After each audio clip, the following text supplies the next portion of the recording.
It's flowers galore in the pool area and patio of the Little Nell in Aspen. The highlight is the living wall.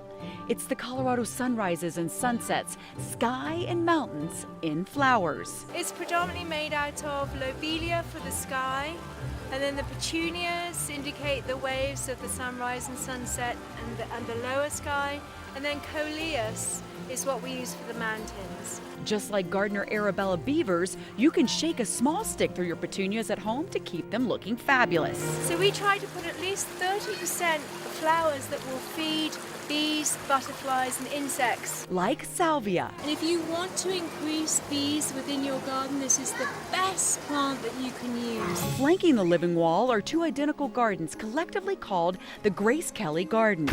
Arabella dedicated the garden to her favorite actress. The white cosmos remind me of how simply beautiful she was. And then the blue violas are sort of an accent of that effervescence and joy of life that she had. The cosmos are great in a shade garden, like the one out front of the Little Nell. If you've got limited funds and you want a flower that's just going to keep blooming, the cosmos is the best. Also out front are beautiful flower beds filled with Shasta daisies and pansies, another easy to maintain flower. When you get the dead heads, just come in and just snip them off. Try not to snip them off at the end there, because then you get left with this big stalk. And with hanging baskets of annuals like petunias, just gently pull away at them.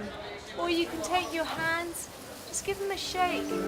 This is the chef's garden in the pool and patio area. It's an edible organic garden. It smells so good. We have everything from mint, chard, chives, the nasturtium, which are so beautiful in salads. Even the flowers are edible. Marigolds in here are a wonderful product because the petals look really great on desserts. Just imagine that on top of a cheesecake or a chocolate cake. There's also French lavender, Italian parsley, and basil. As you can see here, we've got the mojito, and it's actually this mint that's in these drinks. Right next to the kitchen garden is one dedicated to Arabella's mother and grandmother. My grandmother was a really well-known gardener in England.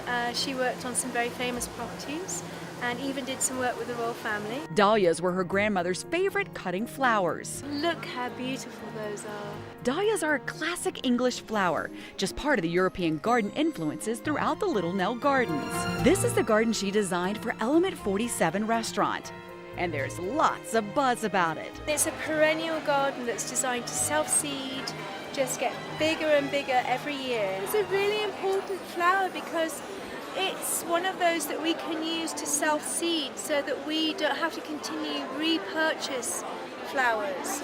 It's really important in your garden. Like yarrow. These here are all the seed heads, and once they dry out, you can literally just sort of scrape them in your hands and you'll see there the seeds are coming out. Another tip? Think burgundy. People tend to forget to look at burgundy foliage, and what it does is it just gives an accent and brings in some depth to gardens. We've put grasses in there so that they pick up the afternoon wind, and so it has movement within it. And when there's classical music playing, it almost seems like the grasses and blooms dance in the breeze.